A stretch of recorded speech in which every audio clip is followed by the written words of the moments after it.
धर्मः प्रोज्झितकैतवोऽत्र परमो निर्मत्सराणां सताम् विद्यं वास्तवमत्र वस्तु शिवदम् तापत्रयोन्मूलनम्।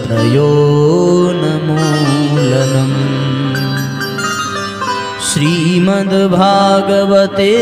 महामुनिकृते किं वा परैरीश्वरः सद्योरिद्यवरुध्यतेऽत्र कृतिभिः शुश्रूषुभे तत्क्षणात्। ये दूसरा श्लोक मंगलाचरण का, इसमें क्या बताया? धर्मः प्रोज्झित कैतवोऽत्र परमो, कि इस भागवत में धर्म का निरूपण है। कौन से धर्म का निरूपण है? परम धर्म का निरूपण है। किसी के दुख में दुखी हो जाना ये धर्म है, ठीक है ना? कोई दुखी है, उसके दुख को देख करके दुखी हो गए, इसको धर्म कहेंगे। लेकिन किसी के सुख में सुखी हो जाना ये परम धर्म है। दुख में दुखी हो जाना आसान है, लेकिन दूसरों के सुख में वास्तव में सुखी हो जाना ये बहुत कठिन काम है। पड़ोसी के बेटे की नौकरी लग जाए, आग लग जाती है शरीर में, ये जान लो। बगल में बहू अच्छी आ जाए, माथा ठनक जाता है, ये इसके नसीब में कैसे ऐसा हो गया। तो सुख से सुखी होना, इसको परम धर्म कहते हैं। बात समझ में आ रही है? और भागवत में कौन से धर्म का निरूपण है? सामान्य धर्म का नहीं, परम धर्म का निरूपण है। दशरथ कैकेयी के कहने पर वन जाना है। धर्म क्या कहता है? अपने हक के लिए लड़ जाना चाहिए। राम का अधिकार था अयोध्या में कि चलो भाई हम 4 भाई हैं, आप एकदम से कैसे वन भेज सकते हैं? हम स्टे ऑर्डर लेकर के आएंगे, 1/4 संपत्ति पर हमारा अधिकार है। धर्म ये कहता है। पर पिता और माता की आज्ञा का पालन करने के लिए एक निश्चल भाव में, बिना किसी संकेत के, बिना किसी संदेह के, बिना किसी संकोच के और बिना किसी मनमुटाव के एक क्षण में यह निर्णय ले लेना कि पिता माता ने कहा है तो मुझे वन जाना चाहिए। ये क्या है? इसको परम धर्म कहते हैं। भरत शत्रुघ्न लौट करके आए, कैकेयी के द्वारा भरत को पता चला कि अब ये निष्कंटक राज्य भरत तुम्हारा है, अब इसको कोई तुमसे छीन नहीं सकता। क्योंकि उस समय का संविधान था कि जो अपने राज्य से 14 वर्षों तक दूर रहेगा वो दोबारा राज्य का अधिकारी नहीं है। भरत का धर्म क्या था? कि उस राज्य को ले लेना। लेकिन परम धर्म क्या था? परम धर्म ये था कि हमारे अपने बड़े भैया वन वन भटके, नंगे पांव भटके और मैं राज्य का सुख भोगूं, धिक्कार है ऐसे जीवन को। ये कह करके भरत ने भगवान के राज्याभिषेक की सारी तैयारी करके चित्रकूट की ओर प्रस्थान किया और ये संकल्प लिया कि इस राज्य पर केवल अधिकार बड़े भाई का है। बड़े भाई को राज्य देना ये परम धर्म है, और अपने अधिकार के लिए राज्य छीनना ये भले धर्म हो सकता है, ये परम धर्म है। और जब वहां गए चित्रकूट में तो राज्याभिषेक भले भगवान का नहीं किया, पर राज्य तो दे ही दिया। राम को ये कहना पड़ा कि भरत, इस राज्य को मैं स्वीकार करता हूं, लेकिन 14 वर्षों तक तुम्हें मेरी अनुपस्थिति में इस राज्य की सेवा और इसकी देखभाल करनी पड़ेगी। परम धर्मों की संहिता है रामायण। एक एक व्यक्ति ने धर्म नहीं निभाया है, एक एक व्यक्ति ने परम धर्म निभाया है। भगवान वन की ओर जा रहे हैं और माता सीता ये कहती हैं कि मैं भी चलूंगी। पति की अनुपस्थिति में सास ससुर की सेवा करना, ससुराल की देखभाल करना ये धर्म है, लेकिन पति के साथ वन वन नंगे पांव भटकना ये परम धर्म है। परम धर्म है ये। ऐसे परम धर्म का निरूपण श्रीमद् भागवत में भगवान वेद व्यास ने किया। ध्रुव प्रसंग जब हम लोग सुनते हैं, ध्रुव चरित्र की कथा, तो उसकी सौतेली माता ध्रुव की कलाई पकड़ करके राजा की गोद से झटक कर हटा देती है और रोते हुए ध्रुव अपनी माता के पास जाते हैं, सुनीति के पास, और जाकर के कहते हैं कि माँ, छोटी माँ ने ऐसा ऐसा कहा है कि यदि तुझे राज्य चाहिए, यदि तुझे सिंहासन चाहिए तो मेरे गर्भ से जन्म लेना चाहिए था। अब बड़ी माता सुनीति का धर्म क्या था कि वो अपने अधिकार के लिए लड़ पड़ती उस सौतेली से। लेकिन परम धर्म क्या कहता है कि पुत्र को गलत प्रेरणा नहीं देनी चाहिए, सही प्रेरणा देनी चाहिए, चाहे परिस्थिति कैसी भी हो। उसने परम धर्म का पालन किया और ये कहा कि पुत्र, ये छोटे सिंहासन के लिए तुमको चिंता करने की जरूरत नहीं है, तुम्हें तो भगवान के सिंहासन की आवश्यकता है। पूछा भगवान कहाँ मिलेंगे? माता ने कहा कि भगवान महलों में नहीं, वन में मिलते हैं। ध्रुव ने कहा मुझे भी वन जाना है। माँ ने सोचा भी नहीं होगा कि ये छोटा सा 5 वर्ष का बच्चा सच में वन चला जाएगा। उसने सहज ही कह दिया कि बेटे अभी जाकर के खेलो, जब वन जाना हो तो चले जाना। और वो ध्रुव छोटा सा बालक वन की ओर चला गया। माँ उसको ढूंढने भी नहीं गई, क्योंकि उसने अपने मन में ये सोच लिया कि यहाँ रहेगा तो हर कदम पर अपमान सहना पड़ेगा, भगवान उसकी रक्षा करेंगे। अपने बच्चे को परम धर्म की शिक्षा दी। चाणक्य नीति में आता है कि त्यजेदेकं कुलस्यार्थे, किसी एक के कल्याण के लिए यदि कुल का त्याग करना, कुल के कल्याण के लिए यदि किसी एक का त्याग करना पड़े तो कर देना ही परम धर्म है।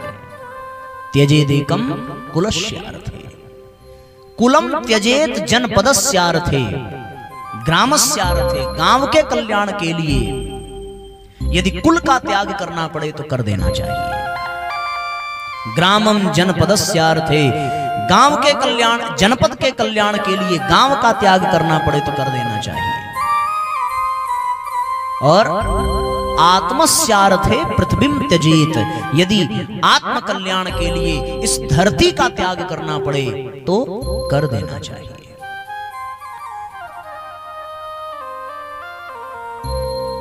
सिद्धार्थ का भरी रात्रि में, मध्य रात्रि में अपने पुत्र और पत्नी का त्याग कर वन की ओर चले जाना ये अधर्म है। लेकिन इस नियम के अनुसार कि आत्मस्यार्थे पृथ्वीम त्यजेत, आत्म कल्याण के लिए वन की ओर जाना और परिवार का त्याग करना ये परम धर्म है। क्योंकि बुद्ध ने केवल अपना परिवार छोड़ा, पर बुद्ध के ज्ञान, बुद्ध के सिद्धांत, बुद्ध के नियम ने न जाने कितने परिवार को उजड़ने से बचा दिया। सिद्धार्थ से बुद्ध बन जाने के पश्चात जब बुद्ध को बार बार ये उनके ससुराल के लोग खबर देते, उनके ससुराल में भी पता चला, उनके ससुर भी राजा हैं, और वो हर किसी एक व्यक्ति को बोलते कि अब तो वो बुद्ध बन गए हैं, हर जगह विचरण कर रहे हैं, तो हमारे भी राज्य में उनको आना चाहिए। ये निमंत्रण देने के लिए वो जिसको भेजते वो लौट करके नहीं आता, वो जाता बुद्ध के पास तो भिक्षु ही बन जाता। उनको बड़ी चिंता हुई, इसलिए उन्होंने एक ऐसे आदमी को भेजा और ये कह करके भेजा कि सुनो, जब तुम जाना बुद्ध कुछ कहें उसके पहले अपने कान बंद कर लेना, वो कुछ सामने पड़े तो तुम अपने नेत्र बंद कर लेना, उनको देखने, उनको सुनने से पहले तुम मेरा एक संदेश कह देना कि मैंने उनको बुलाया है, उसके बाद तुम उनको देखना, क्योंकि मुझे पता है कोई लौट करके नहीं आया तो उनको देखने सुनने के बाद तू भी लौट के नहीं आएगा। और हुआ बिल्कुल ऐसा ही। देखने से पहले उसने, सुनने से पहले बुद्ध को यह कह दिया कि आपके ससुराल में आपकी प्रतीक्षा हो रही है। और ससुराल में जब बुद्ध गए, कितना हृदय स्पर्शी दृश्य होगा। उस राज्य महल में सारे लोग हैं उनके ससुराल के, सब नातेदार, रिश्तेदार, उनके अपने परिवार के जो लोग जान गए कि बुद्ध इस राज्य में आ रहे हैं, वो लोग भी भाग करके चले आए। और उस पूरे राज्य में यदि कोई एक नहीं था तो वो सिद्धार्थ की पत्नी यशोधरा नहीं थी। बुद्ध ने पूरे राज्य में इधर उधर देखा और फिर पूछा कि यशोधरा नहीं आई है। किसी ने यशोधरा से राजमहल में जाकर के उनके कक्ष में संदेश पहुंचाया। उन्होंने कहा कि छोड़कर वो गए हैं, मैं नहीं गई थी, यदि आना होगा तो उनको ही आना पड़ेगा। और कितना विचित्र ऐसा दृश्य शायद ही कभी किसी को देखने को मिले कि उस राज भवन से निकलकर यशोधरा के कक्ष तक बुद्ध गए हैं और वहां पहुंचने के बाद यशोधरा ने जब ये देखा कि बुद्ध वहां आ रहे हैं तो मर्यादा के अनुसार वो उठ करके खड़ी हुई, झुक करके प्रणाम किया। ये बात यशोधरा भी जानती है कि ये मेरे पति नहीं है, क्योंकि मेरा पति जो गया था वो बुद्ध नहीं, वो सिद्धार्थ था, और ये जो आए हैं ये सिद्धार्थ नहीं आए हैं, ये बुद्ध आए हैं।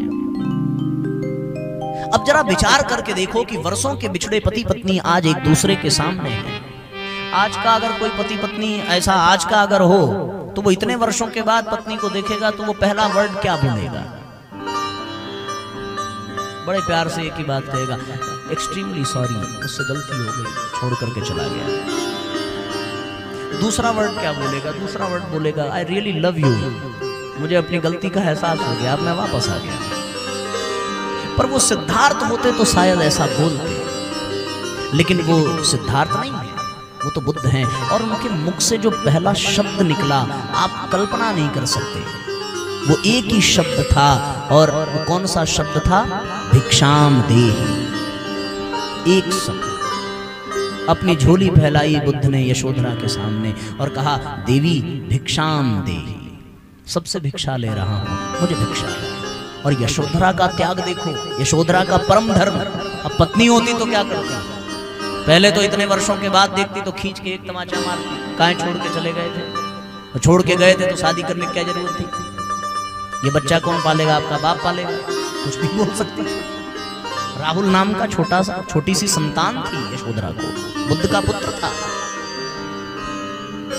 लेकिन यशोधरा ने भी अपने परम धर्म का पालन किया। धर्म क्या था कि वो अपने लिए लड़ जाती बुद्ध से कि मुझे मेरा पति चाहिए, लेकिन उसने भी परम धर्म का पालन किया। जैसे ही बुद्ध ने कहा भिक्षाम देहि, वैसे ही यशोधरा ने अपने पुत्र राहुल का हाथ पकड़ा और राहुल के हाथ को पकड़ करके बुद्ध की झोली में डाल दिया। ये हमारी ओर से भिक्षा, आपने भिक्षा मांगी है और मैं भिक्षा में अपना पुत्र आपको दे रही हूं, और ये प्रार्थना करती हूं कि जैसे आपका जीवन बदल गया वैसे ही इस पुत्र को भी बना दीजिए। मैं चाहती हूं कि ये भी आपकी तरह बौद्ध भिक्षु बन जाए।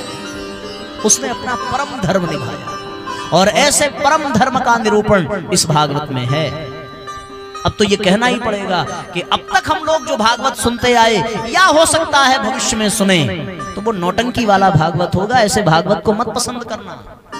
अगर आपको ऐसा भागवत मिल जाए जो आपको परम धर्म का सिद्धांत प्रदान कर दे, और परम धर्म क्या है? ये छोटा सा सूत्र भगवान वेदव्यास ने कहा, अष्टादश पुराणेषु व्यासस्य वचनम द्वय, केवल 2 वचन हैं सारे पुराणों का निष्कर्ष, 18 पुराणों का। कौन सा? पापाय परपीडनम, दूसरों को पीड़ा देना ही पाप है, और दूसरों को सुख देना ही पुण्य है।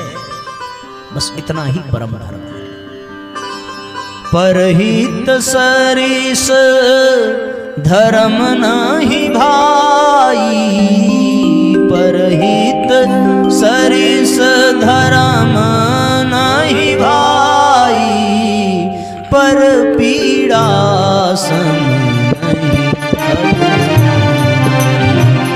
पर पीड़ा सम नहीं अधमाई, परहित सरिस धर्म नहीं भाई, परहित सरिस धर्म नहीं भाई, पर पीड़ा सम नहीं अधमाई, पर पीड़ा सम नहीं अधमाई, परहित सरिस धर्म नहीं भाई, परहित सरिस धर्म नहीं भाई, पर पीड़ा सम नहीं अधमाई, पर पीड़ा सम नहीं अधमाई, धर्म दूसर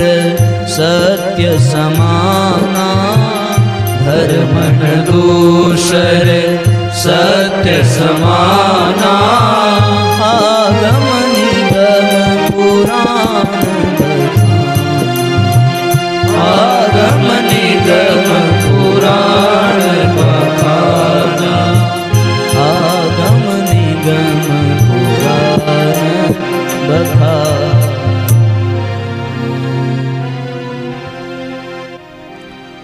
यही सबसे बड़ा परम धर्म है। और परम धर्म को ही पूज्य गुरुदेव ने अपनी भाषा में युग धर्म कह करके पुकारा है। क्या कहा? युग धर्म। आप तो ये भी समझो, भगवान कृष्ण ने तो अपने जीवन के आचरण से यह सिद्ध कर दिया कि यदि धर्म को बचाने के लिए धर्म को छोड़ना पड़े तो छोड़ देना चाहिए, है ना। महाभारत का युद्ध आप देखिए, अगर भगवान धर्म की रक्षा के लिए धर्म को न छोड़ते, धर्म की रक्षा के लिए धर्म के सिद्धांतों को छोड़ देना परम धर्म है। नहीं, विवेक पूर्वक विचार करके देखो, द्रोणाचार्य का वध करने के लिए भगवान को कैसा षड्यंत्र रचना पड़ा, कर्ण को मारने के लिए भगवान को कैसा षड्यंत्र रचना पड़ा, पितामह भीष्म को मारने के लिए कैसा षड्यंत्र रचना पड़ा।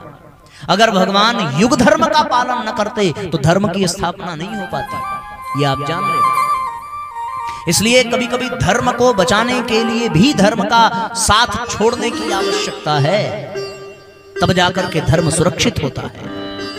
इसलिए भगवान युग धर्म की बात करते हैं, परम धर्म की बात करते हैं। और आज के समय में जब इस कलिकाल में हम सभी हैं, तो परम पूज्य गुरुदेव ने कहा कि आज के समय में यदि कुछ युग धर्म है तो वो है समय दान ही आज का युग धर्म है। समय दान करना, पैसा दान करना ये धर्म हो सकता है, लेकिन परम धर्म नहीं हो सकता।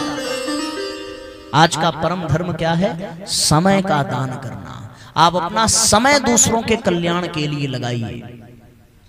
ऐसे ऐसे बहुत से लोग हैं जो अपना समय लगा रहे हैं समाज के कल्याण के लिए, उसको युग धर्म कहा जाता है। पैसे लगाने वाले बहुत खड़े हो जाएंगे, अगर भेष बना करके भीख मांगी जाए ये ठीक है, लेकिन भेष बना करके तरीके से, मतलब अगर तरीके से मांगा जाए तो देने वालों की कमी नहीं है। अब मांगना ही ना आवे तो भैया कोई नहीं देगा। आप देखो, भिखारी भी मांगना शुरू करता है, पहले 2-4 रुपया अपनी तरफ से डालता है कि लोग देखेंगे माल पड़ा है तो इसका मतलब प्रमाणिक भिखारी है, इसको देना पुण्य है, इसलिए तब लोग देते हैं जब देखेंगे 2-4-10 है कि नहीं। लेकिन इतना भी प्रमाणिक नहीं बन जाना, भिखारी अपनी कटोरी में 500 के नोट रखे और उसके बाद भीख मांगे तो देने वाला देने की बजाय वो भी 500 ले जाएगा। तो इसीलिए मैंने एक शब्द कहा कि भेष बना करके भीख मांगना। अगर ऐसे मांगा जाए तो पैसे देने वालों की कमी नहीं है, वो सब दे देंगे। दान करना धर्म है, लेकिन अपना समय किसी को देना ये युग धर्म है। दूसरों के कल्याण के लिए अपना समय देना, इसको युग धर्म कहते हैं। अब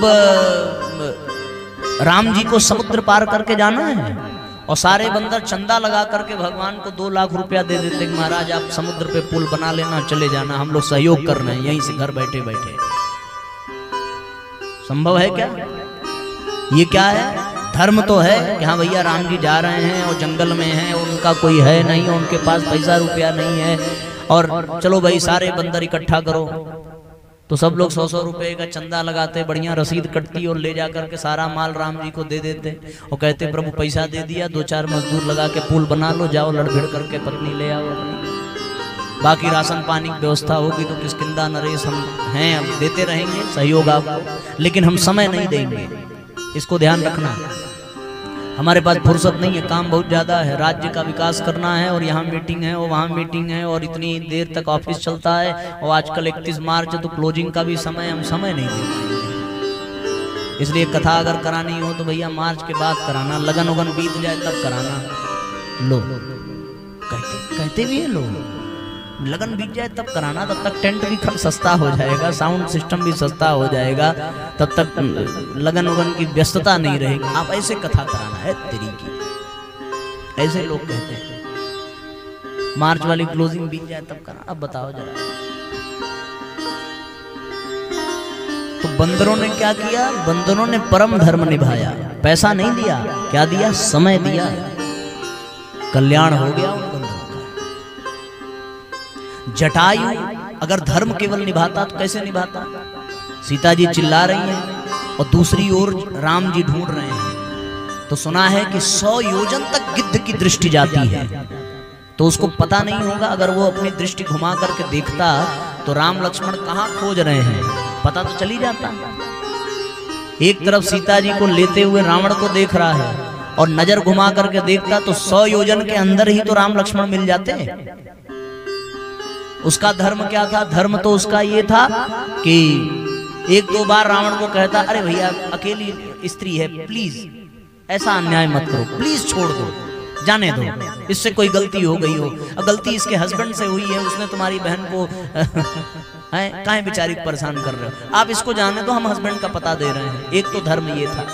एक दूसरा धर्म ये भी हो सकता था कि ले जाते हुए रावण को देखे और फिर गिद्ध की दृष्टि वो जान लेता कि राम लक्ष्मण कहाँ हैं, उड़ करके राम के पास जाता कि राम जी वो आपकी वाइफ को लेके जा रहा है, वो इधर ही गया है, अच्छा आप नहीं जा पाओगे, आप हमारे ऊपर बैठो, हम उड़ा करके आपको ले चलते। एक तो धर्म ये था। लेकिन परम धर्म क्या था?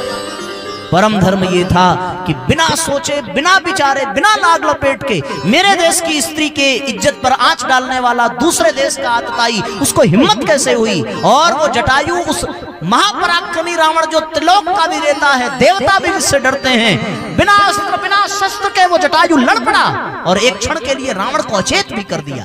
ये परम धर्म है जटायु का। धर्म तो बहुत साधारण चीज हो गई आज के समय में। आपके दरवाजे पर कोई जाए, भोजन करा दो, ये धर्म है। लेकिन उसके लिए भोजन की व्यवस्था कर दो और वो जीवन भर कमाने लगे, उसको परम धर्म कहते हैं। कितनी बातें बताई जाए, पर इन उदाहरणों से हम इतना तो समझ लें, विभीषण ने भाई का धर्म छोड़ दिया लेकिन एक राज्य के नागरिक होने का धर्म निभाया और वो धर्म परम धर्म है। ऐसे नहीं, शास्त्रों में वर्णन है। गोस्वामी तुलसीदास जी ने मीराबाई को पत्र लिखा और उस पत्र में उन्होंने कहा कि पिता तजो प्रहलाद विभीषण बंधु भरत महतारी, गुरु बलि तजो कंत ब्रज बनतन भय मुद मंगलकारी। ये उन्होंने लिख करके भेजा है कि पिता की आज्ञा का पालन प्रहलाद करे, ये धर्म है, लेकिन हिरण्यकश्यप जैसे पिता की अवज्ञा कर दे, ये परम धर्म है। कैकेयी को माता मानकर पूजना ये धर्म है, लेकिन कैकेयी के गलत निर्णय पर उसका साथ न देना ये भरत का परम धर्म है। गुरु की अवज्ञा किया महाराज बलि ने और वामन भगवान को जमीन प्रदान कर दी, तीनों लोक प्रदान कर दिया, ये परम धर्म है। इतिहास में नाम उन्हीं का लिखा जाता है जो परम धर्म को निभाते हैं।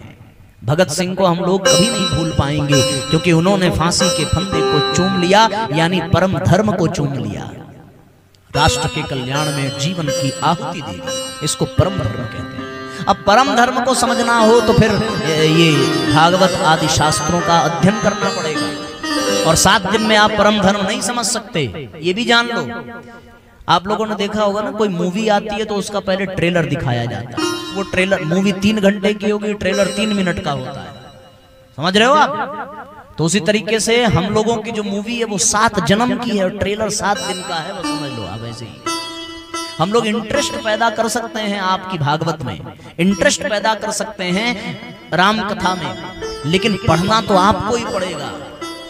आपको ये किताबें खरीदनी चाहिए, पीछे साहित्य स्टॉल लगा है, वहां से ले जाइए, खरीदिए, उसको पढ़िए और पढ़ करके परम धर्म क्या है इसको समझने का प्रयास करिए। क्योंकि परम धर्म प्रवचन सुनने से नहीं आएगा, उसको तो जब आप पढ़ेंगे, जब आप मंथन करेंगे तब आएगा। क्योंकि जो उदाहरण हमने दिया है वो उदाहरण हमारे अपने दिमाग की उपज है। हो सकता है इससे भी बेहतरीन कोई उदाहरण मिल जाए परम धर्म की व्याख्या में। ये उदाहरण कहीं लिखे नहीं है, इनको तो सार सार के रूप में, जैसे भंवरा हर फूलों पर बैठ करके उसमें से कुछ सार ले लेता है, उसी प्रकार परम पूज्य गुरुदेव की कृपा से भंवरा बनकर भागवत के जितने भी प्रसंग हैं उन प्रसंगों के ऊपर थोड़ी थोड़ी देर तक बैठ करके और उनमें से परम धर्म का जो सार है उसको एकत्रित करके और यहाँ आकर के आपके सामने उसको प्रस्तुत कर देने का एक छोटा सा कार्य भर हम केवल कर पा रहे हैं। पर आपको यदि वास्तव में परम धर्म को समझना हो तो इन किताबों को पढ़ने की आवश्यकता है और ये हम सबका सौभाग्य सौभाग्य है कि हम उस देश के वासी हैं जिस देश में सबसे बड़ी विशेषता है कि इस देश में साहित्य की कोई कमी नहीं है। अंधकार है वहां जहां आदित्य नहीं है, और है वो मुर्दा देश जहां साहित्य नहीं है। यहां तो साहित्य इतना है भैया कि परम पूज्य गुरुदेव ने अकेले ही 3200 से भी अधिक साहित्य लिख दिया। इसलिए साहित्य से जुड़ने की आवश्यकता है। अपने आर्ष ग्रंथों से, अपने धर्म ग्रंथों से जुड़ेंगे तभी तो परम धर्म क्या है समझ पाएंगे। रामायण पढ़ो, भागवत पढ़ो, गायत्री महाविज्ञान पढ़ो, और वहां जो किताबें लगी हैं उन किताबों को लेकर के पढ़िए।